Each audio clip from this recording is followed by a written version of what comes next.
एंकिलाइजिंग spondylitis ऐसी बीमारी जो भारत में 35 लाख लोगों को है। ये आंकड़ा ज़्यादा भी हो सकता है क्योंकि ज़्यादातर लोग जिनको कमर में गर्दन में दर्द रहता है वो कमर या गर्दन की दवाई खाते हैं और ऐसे केस ज़्यादातर अनडायग्नोज रह जाते हैं। तो ये आंकड़ा कहीं ज़्यादा भी हो सकता है। साथ के साथ इसमें पुरुषों में ज़्यादा पाया जाता है एंकिलाइजिंग स्पॉन्डिलाइटिस महिलाओं के कंपैरिजन में। इट्स जस्ट दैट कि महिलाओं के अंदर ये केस डायग्नोज नहीं हो पाता लंबे अरसे तक।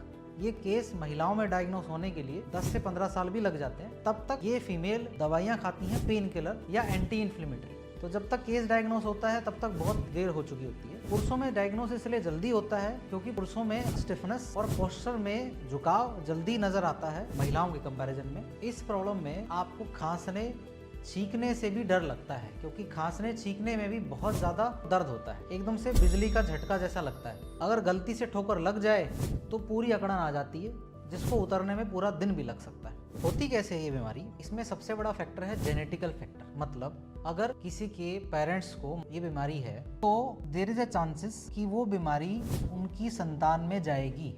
अगर उनकी संतान के अंदर HLA जीन पॉजिटिव निकलता है तो मतलब HLA जीन 27 पॉजिटिव होना चाहिए। उनके पेरेंट्स को भी ये प्रॉब्लम है तो there is a likely chances कि उनको भी ये होगा। इतना होने के चांसेस 20% है। कई लोगों में उनके माता पिता को ये बीमारी नहीं होती, उनके दादा दादी को भी बीमारी नहीं होती, फिर भी उनका सवाल ये हुआ कि सर मुझे क्यों हुआ। ये इसलिए क्योंकि उनके ग्रेट ग्रांड पेरेंट्स को भी ये बीमारी रही होगी, यानी उनकी पीढ़ी में बीमारी है, तब इसलिए वहाँ से आपको आई है। ये बाहर से कहीं से नहीं आती। इस बीमारी के बारे में ज़्यादा रिसर्च नहीं है। अभी तक जो पता लगा है सिर्फ एक फैक्टर पता लगा है कि आपके पेट के अंदर म्यूकोजल बैरियर में डिस्ट्रप्शन होता है, उसका एक इम्यून रिस्पॉन्स है ये बीमारी। मतलब ये बीमारी पेट से स्टार्ट होती हुई पूरी बॉडी में फैलती है और उन्हीं को स्टार्ट होगी जिनका HLA पॉजिटिव निकलेगा। सबका HLA 27 पॉजिटिव हो तभी निकाले ये बीमारी निकले तभी ज़रूरी नहीं है। बहुत सारे लोगों में ऐसा पाया गया है जिनका HLA 27 नेगेटिव होता है फिर भी ये बीमारी होती है। उस कंडीशन को कहा जाता है इन्फ्लेमेटरी स्पॉन्डाइलोआर्थ्रोपैथी या सीरो नेगेटिव स्पॉन्डाइलोआर्थ्रोपैथी। मतलब टेस्ट नेगेटिव है फिर भी ये आपको सिम्टम नज़र आएंगे इसके। जैसे कि आमतौर पर देखा होगा कि बहुत सारे टेस्ट में आपका जो वायरस है बैक्टीरिया की जो ट्रेस है वो स्किप हो जाते हैं। जैसे कि कोरोना के अंदर कई बार पॉजिटिव होता है लेकिन उसको कोरोना नहीं निकलता, टेस्ट नेगेटिव आता है। विडाल टेस्ट में नेगेटिव आ जाता है, डेंगू का टेस्ट नेगेटिव आता है। ऐसे बहुत सारे टेस्ट होते हैं जो नेगेटिव आते हैं बस स्टिल पेशेंट को वो सिम्टम होते हैं। तो ज़रूरी नहीं HLA 27 हो तभी आप पॉजिटिव होंगे, अपने आप कंसिडर करेंगे। HLA नेगेटिव्स हैं लेकिन अगर आपको सिम्टम है सारे AS वाले तब भी इसको एक AS ही कंसिडर करा जाता है। ये बीमारी बढ़ती कैसे है, कैसे स्टार्ट होती है, कैसे प्रोग्रेशन होता है? फ़र्ज़ करिए ये आपकी हड्डी है L3, L4, L5। आपको इतना तो पता लग ही गया होगा जिनको AS है कि कमर की हड्डियां हैं ये सारी। दो हड्डियों के बीच में गैप होता है। AS में होता क्या है कि जैसे ही स्वेलिंग आती है, क्योंकि ये इम्यून रिस्पॉन्स है, जैसी स्वेलिंग आती है बॉडी उस स्वेलिंग को, उस डैमेज को, उस माइक्रो टीयर को भरने के लिए ओस्टियोफाइटोसिस बनाती है। मतलब हल्का सा कैल्शियम जमा करेगी यहाँ पे, ठीक है, ऊपर भी और नीचे भी। अगले दिन फिर से थोड़ी सी स्वेलिंग आई, बॉडी ने फिर से ओस्टियोफाइटोसिस बना दिया अगले हफ्ते तक। फिर अगला हफ्ता बीता, फिर बॉडी ने ओस्टियोफाइटोसिस बना दिया। 2 हफ्ते, 3 हफ्ते, 4 हफ्ते, 5 हफ्ते, धीरे धीरे धीरे करके कैल्शियम बनना स्टार्ट कर देगा। ये जो ओस्टियोफाइटोसिस है धीरे धीरे करके रिजिड हो जाएंगे, स्ट्रॉन्ग हो जाएंगे और ओस्टियोफाइट में कन्वर्ट हो जाएंगे। तो ओस्टियोफाइटोसिस ओस्टियोफाइट में कन्वर्ट हो जाता है, यानी ओस्टियोफाइटोसिस धीरे धीरे करके मैच्योर बोन में कन्वर्ट हो जाएगा। मतलब धीरे धीरे करके ये ब्रिजिंग बन जाएगी। ये ब्रिजिंग स्ट्रॉन्ग होती रहेगी और यहाँ की मूवमेंट खत्म होती रहेगी। तो मूवमेंट धीरे धीरे धीरे धीरे करके खत्म हो जाएगा। साथ के साथ AL PLL यानी आगे और पीछे के लिगामेंट भी रिजर्व हो जाएंगे। तो इंसान धीरे धीरे करता हुआ कुछ सालों में बाम्बू स्पाइन की तरफ बढ़ता चला जाता है। यानी जो ये स्वेलिंग और हीलिंग का जो साइकिल है यही पहले स्टिफनेस क्रिएट करता है और धीरे धीरे धीरे धीरे पूरा स्वेलिंग हीलिंग का साइकिल पूरी बॉडी को रिजिड कर देता है। AS के जनरली 3 टाइप होते हैं, माइल्ड, मॉडरेट और सीवियर क्वालिटी का, सीवियर कैटेगरी का AS। अब सबसे पहले माइल्ड किसको होता है? जनरली माइल्ड होने में, सिम्टम होने में थोड़ा टाइम लगता है, तो जनरली माइल्ड वाले बड़ा लेट डायग्नोस होते हैं। 40 के आसपास, 35-40 के आसपास सिम्टम दिखाई देते हैं माइल्ड, क्योंकि इसमें इन्फ्लेमेशन बड़ी कम होती है। मॉडरेट के सिम्टम आपको 25 से 30 के बीच में दिखाई देंगे कैटेगरी के।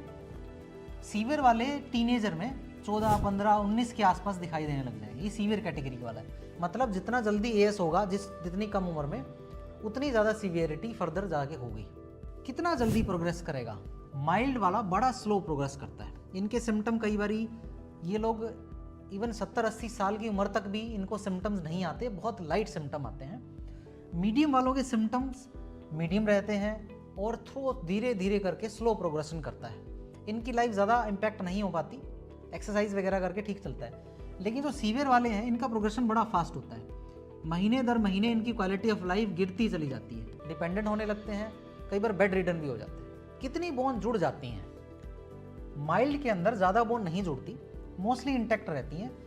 10 से लेकर 15% के आसपास बोन जुड़ती हैं, स्टिफनेस नज़र आएगी।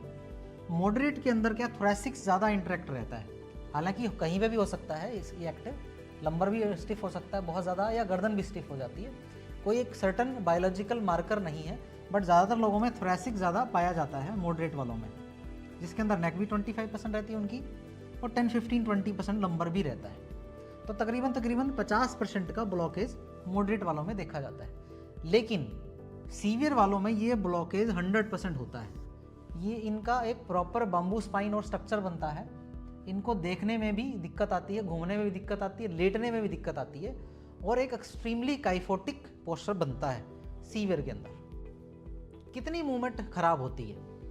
माइल्ड के अंदर मोस्टली मूवमेंट ठीक ठाक ही रहती है, पेशेंट ज़्यादातर कर ही लेता है चीज़ें। मॉडरेट के अंदर यानी मीडियम वाले में ज़्यादातर क्लियर नहीं हो पाता, लेकिन अगर ध्यान से देखा जाए, कुछ टेस्ट कराए जाएँ, जैसे फेबर टेस्ट हो, झुका के देखा जाता है, तो इनको डायग्नोस करा जा सकता है। इनकी मीडियम मूवमेंट रहती है। लेकिन जो सीवियर वाले हैं इनको आप पहली नज़र में देख के ही पहचान सकते हैं कि इनका सीवियर है, क्योंकि इनका पोस्चर बहुत ही ख़राब हो चुका होता है। लाइफ पे कितना इम्पैक्ट है इसका? माइल्ड वाले का ज़्यादा इम्पैक्ट नहीं होता, अप टू 50% होता है। ज़्यादा लाइफ इनकी प्रिजर्व रहती है और एक हेल्दी लाइफ स्पैन तक ये जाते हैं। मॉडरेट वालों के लाइफ स्पैन जो होता है उनका भी ऑलमोस्ट नियर अबाउट ठीक ठाक रहता है। कई बार ये अपसाइड डाउन भी देखा जाता है, कुछ साल बहुत ज़्यादा एक्टिव रहता है, यस, कुछ साल कम रहता है, बट अल्टीमेटली ये ज़्यादातर अपनी लाइफ स्पैन तक पहुंच जाते हैं। एवरेज लाइफ स्पैन 70 तक पहुंच जाते हैं लोग, 50 to 70 के बीच में। सीवियर वालों की जो क्वालिटी ऑफ लाइफ है और टोटल लाइफ स्पैन वो भी काफ़ी कम होता है। रीज़न क्या है? इसके बाद में उनको, सीवियर वालों को, सेकेंडरी कॉम्प्लिकेशंस बहुत ज़्यादा आने लगती हैं, जैसे कि एमाइलाइडोसिस, मायोकार्डिक इन्फेक्शन, पल्मोनरी फाइब्रोसिस, धीरे धीरे करके कूला खराब होने लगता है तो कूला बदलवाना पड़ता है, हार्ट से रिलेटेड सिम्टम्स आने लगते हैं, माइलोपैथिक साइन आने लगते हैं, डाइजेस्टिव ट्रैक की इन्फेक्शंस होने लगते हैं। तो इनका लाइफ स्पैन जो है बहुत ही कम रहता है, एवरेज लाइफ स्पैन 50- रहता है। कुछ एक्सेप्शनल केसेस में 50+ भी होता है। तो जो सीवियर वाले हैं इनका क्वालिटी ऑफ लाइफ और लाइफ स्पैन माइल्ड के कंपैरिजन में 20 साल का फ़र्क पड़ता है, ज़्यादा भी फर्क पड़ सकता है, डिपेंडिंग अपॉन बहुत सारे फैक्टर। जैसे कि एक फैक्टर इन्वायरमेंट फैक्टर है। ये देखा गया है कि ठंड में ज़्यादा एक्टिवेट होता है, लाइफ उनकी बहुत इम्पैक्ट करती है ठंड में। तो जैसे कि नवंबर, दिसंबर, जनवरी, फरवरी, ये 4 महीने इन तीनों टाइप के लिए बड़े ही तकलीफदेह होते हैं। खासकर सीवियर वालों के लिए तो ये एक नाइटमेयर होता है। उनकी ज़िंदगी इन 4 महीना बिताना एक 40 साल बिताने जैसी बनती है। दर्द किसको कितना होता है? माइल्ड वाले को अगर हम 10 का स्केल लगाएं, माइल्ड वाले को 1-2 नंबर से लेकर 4 नंबर तक दर्द होता है। ज़्यादातर ये दर्द SI जॉइंट के आसपास ज़्यादा रहता है, या बॉडी में स्टिफनेस भी आ सकती है। मॉडरेट वालों को दर्द ये 7-8 नंबर तक भी हो सकता है। सीवियर वालों को ये 10 में से 8 नंबर का, 9 नंबर का, या 10 में से 10 नंबर का दर्द भी हो सकता है। मतलब एक्सट्रीम असहनीय दर्द भी हो सकता है। SI जॉइंट, मतलब इस जॉइंट की बात करते हैं, ये तीनों में कॉमन ही पाया जाता है। तीनों के अंदर तीनों SI जॉइंट इंटैक्ट रहेगा। सबसे पहले AS में SI जॉइंट के अंदर ही स्वेलिंग आती है। विजिबिलिटी क्या है? मतलब कैसे पता लगेगा, आप दिखेंगे कैसे, लोग कैसे परखेंगे आपको, आपकी पर्सनैलिटी कैसे दिखेगी? माइल्ड के अंदर ज़्यादा पता नहीं लगता, मॉडरेट के अंदर ध्यान से देखने में पता लगेगा, थोड़ा अकड़न आएगी पर्सनैलिटी में, बातों में, चलने में, जूता एक तरफ से घिसने लग जाएगा, शोल्डर एक तरफ डाउन होगा, हल्का काइफोटिक पोस्चर होगा, सांस लेने में तकलीफ होगी या पेट निकला होगा। आप इस तरीके से मॉडरेट को पहचान सकते हैं। सीवियर आपको बहुत दूर से दिखाई दे जाएगा, आपको लगेगा कि इस इंसान के साथ कुछ गड़बड़ है, पेट बहुत निकला होगा या बहुत ज़्यादा सूखा होगा, वज़न बहुत ज़्यादा कम होगा, माल नरिश्ड होगा, चेहरा सफ़ेद पड़ जाएगा बिकॉज अनीमिया हो जाता है इनको, डाइजेस्टिव इश्यूज़ होंगे, एक पूला ऊपर नीचे होगा, बहुत सारी फिज़िकल परेशानियों से ये इंसान गुजरते हैं जिनको सीवियर कैटेगरी का एएस होता है। कई सारे फैक्टर इम्पैक्ट करते हैं एएस को। इन्वायरमेंट माइल्ड वाले में वेदर चेंजेस का, ठंडी गर्मी का ज़्यादा इफेक्ट नहीं आता, ये मोस्टली न्यूट्रल ही रहते हैं। मॉडरेट पे फ़र्क आता है जब बरसात गिरना स्टार्ट हो जाएगी, इनको सिम्टम स्टार्ट हो जाएंगे और ये आपके जुलाई 18 से लेकर फरवरी 18 या 20 तक या पूरे फरवरी में नज़र आएंगे आपको मॉडरेट के अंदर। सीवियर में कोई चेंजेस नहीं आता, पूरे साल सिम्टम ज़्यादा रहते हैं, ठंड के कंपैरिजन में थोड़ा और बढ़ जाते हैं। तो इन पे वेदर का, सीवियर वालों पे कोई चेंजेस नहीं नज़र आता मोस्टली।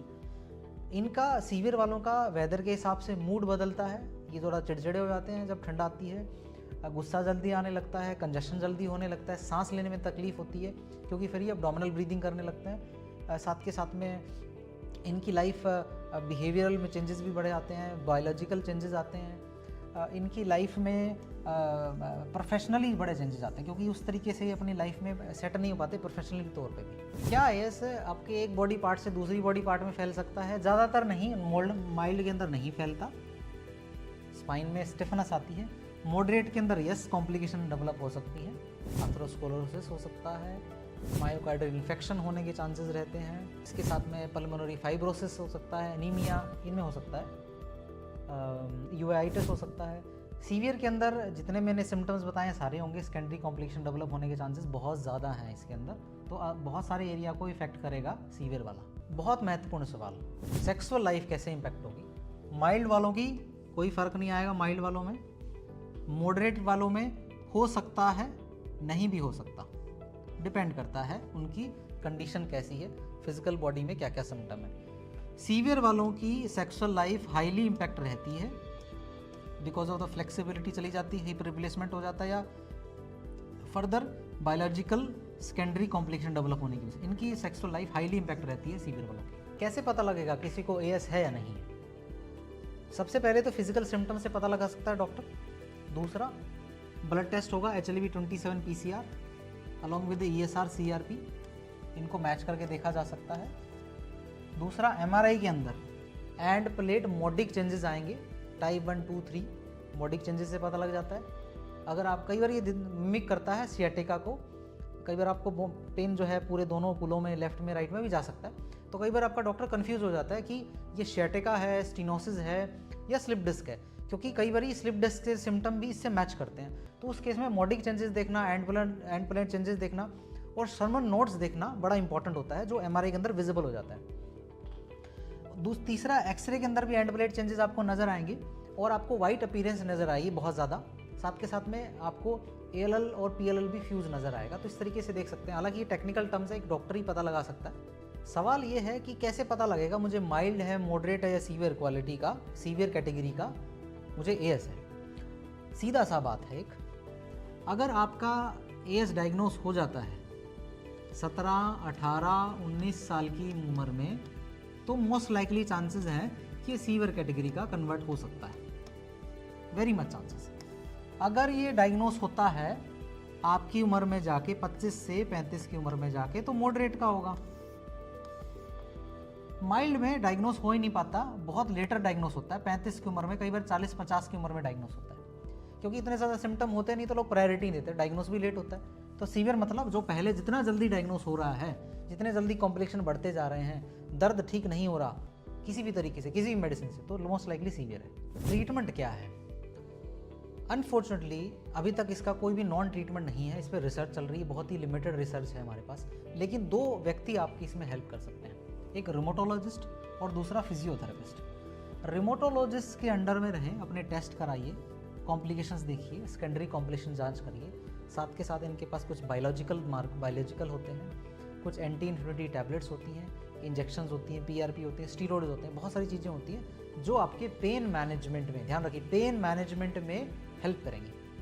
पेन को ठीक नहीं करेंगे, क्योंकि इस पेन को ठीक नहीं करा जा सकता, बेहतर करा जा सकता है और कि आपकी क्वालिटी ऑफ लाइफ बढ़ा सकता है। साथ के साथ फिजियोथेरेपिस्ट आपकी जो मूवमेंट है, आपकी क्वालिटी ऑफ लाइफ है, आपके चलने का तरीका है और आपका दर्द बहुत कम कर सकता है।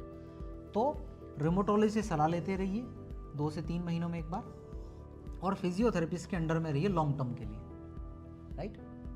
ये दोनों लोग आपको ठीक कर सकते हैं। इस बीमारी का कोई इंजेक्शन नहीं बना, ना कोई दवाई होती है, कुछ भी नहीं काम करता। इस पर सिर्फ एक ही चीज़ काम करती है, वो है एक्सरसाइजेस। कौन कौन सी एक्सरसाइज करनी है, सवाल ये है। आप बहुत ज़्यादा हैवी डंबल मत करिए, कार्डियो टाइप की एक्सरसाइजेस करिए और मल्टीपल एरिया को हिट करिए। जैसे गर्दन की भी एक्सरसाइज करिए 2-3 कमर की करिए, 2-3 घुटनों की करिए। इस तरीके से 1 से 1.5 घंटा सब एक्सरसाइज करिएगा। अगर आपने घुटनों से ज़्यादा काम लिया तो घुटनों में स्वेलिंग आएगी, घुटनों में दर्द होगा। अगर आपने कमर की बहुत ज़्यादा एक्सरसाइज कर ली तो कमर में स्वेलिंग आएगी, उसमें फाइब्रोसिस जल्दी बढ़ जाएगा। ऐसे ही गर्दन के साथ में। तो सारे एरिया को थोड़ा थोड़ा टारगेट करते रहना है।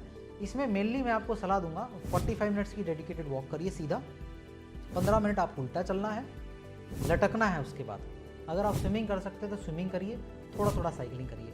तो मतलब सारी बॉडी की मूवमेंट बना के रखिए, एएस बहुत हद तक ठीक हो जाएगा। हमने इन 12 सालों में 25,000 से ज़्यादा एएस के पेशेंट देखे हैं और इसका इलाज हम कायरोप्रैक्टिक, होलिस्टिक मैनेजमेंट और पोस्चर योगा के माध्यम से करते हैं और इससे हज़ारों लोगों को फ़ायदा हुआ है, उनकी मोबिलिटी में, उनके लाइफस्टाइल में, उनके दर्द में, और उनकी ज़िंदगियां बहुत आसान हुई हैं। अगर आपको भी ये समस्या है या कोई जानने वाला इस समस्या से जूझ रहा है तो आप